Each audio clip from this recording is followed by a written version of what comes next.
nanti sampel itu komponen-komponennya ada yang cepat keluar dari kolom, ada juga yang lambat. Itu dipengaruhi beberapa faktor.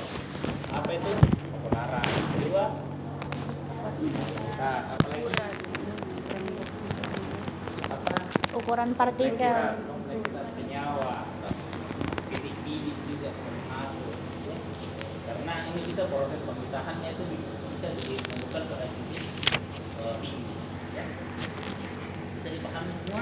Bisa. Oke, baik. Sekarang kita mulai sistem instrumentasi dari HPLC. Ya. Jadi kita mulai dari yang paling atas. Nah, yang paling atas ini apa namanya?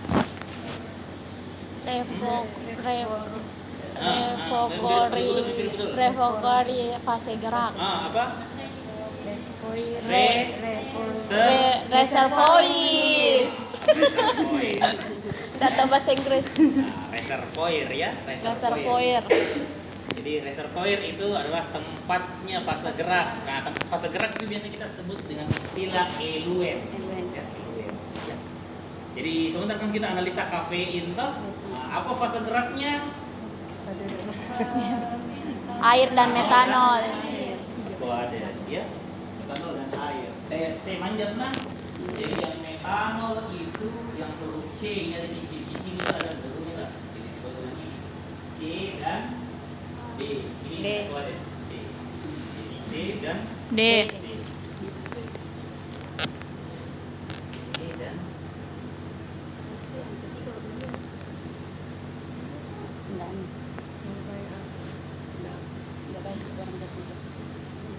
kemudian, nah dari reservoir dia akan menuju ke, jadi eluennya itu akan dihisap, ya, dihisap oleh pompa. Jadi pompanya ini menghisap dulu eluen, ya, dia menghisap. Jadi alirannya itu nanti kan ini ada alirannya kan ini ada A, B, C dan D kan ada, jadi bisa ada 4 macam eluen kan.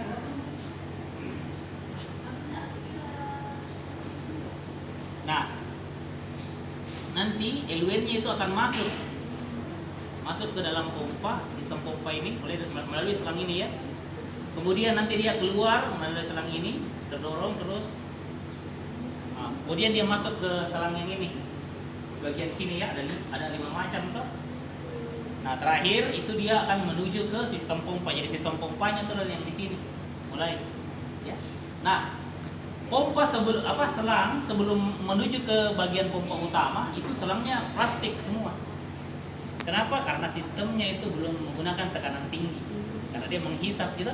Nanti setelah pompa sini maka selangnya itu mulai besi semua. Ini mulai dari sini kan, kita lihat tuh selangnya mulai besi, terutama yang di sini. Ini mulai besi. Nah, ini nanti adalah tekanan yang akan memberi tekanan.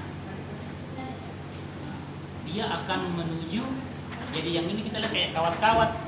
Ini adalah selang selang ya, selang.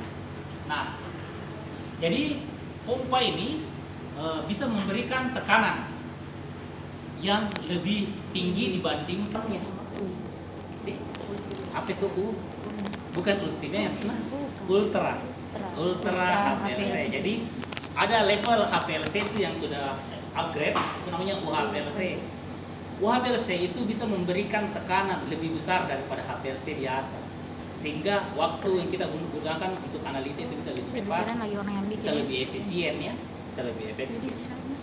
Nah, kemudian nanti selangnya ini dari pompa itu dia akan menuju ke bagian yang namanya injektor.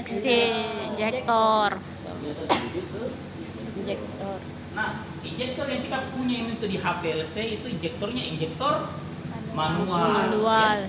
Beda yang di CMS, kalau di CMS kayak robot putri. Iya. Ini iya.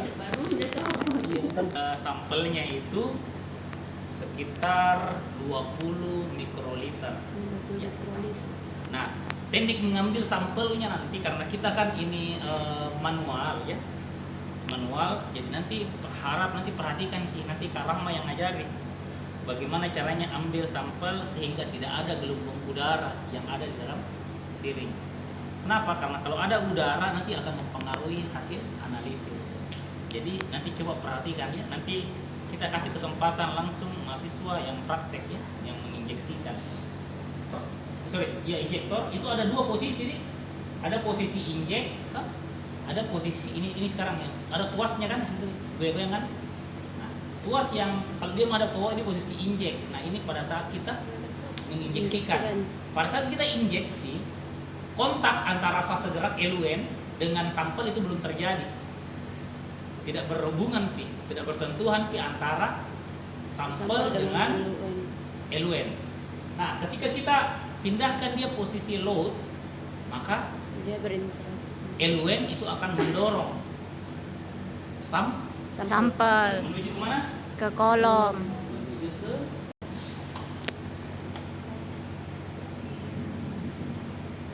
kolomnya kayak ini. Nah, ini kolomnya dia akan mengalir ke sini kan melalui selang ini. Nah, kolomnya ini seperti ini. Jadi kolomnya itu panjangnya 10 cm. Ya. Bedanya dengan kolomnya GCMS, kalau kolomnya GCMS kan panjang tuh 30 meter, dia melilit berputar-putar kan, melilit ke. Kali ini pendek.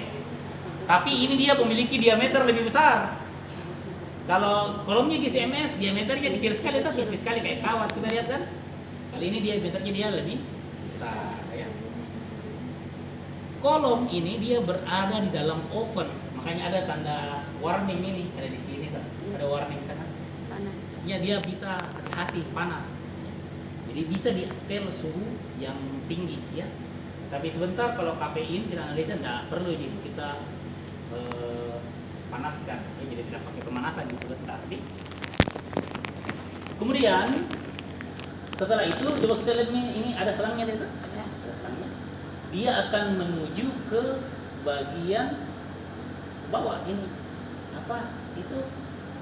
Dia akan menuju ke detektor. Detektor ini.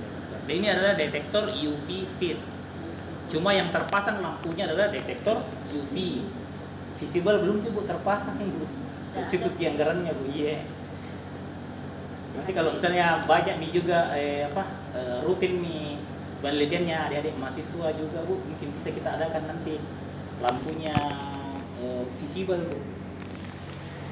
Iya. Ya, ini lampu UV ini sampai 200 sampai 400. Iya.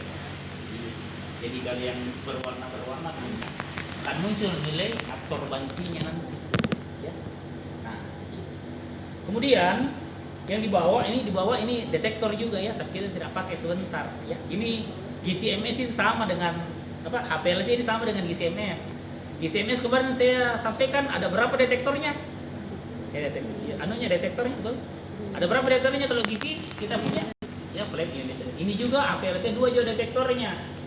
Ya, kalau yang bawah ini adalah detektor Florence. Ini biasanya kita gunakan untuk rencananya untuk analisa kehalalan pangan ya, untuk analisis gelatin. Tapi ini juga sudah pernah Bu dipakai analisa penelitiannya Pak Salam farmasi. Iya. Pakai yang fluoresen. Iya. Karena udah bagus hasilnya tahu. Iya. Dia detektor fluoresen. Jadi ini menyala tapi tidak dipakai, jadi tidak melalui ini ya aliran. Oke, itu sistem instrumentasinya. Ada pertanyaan sampai di sini?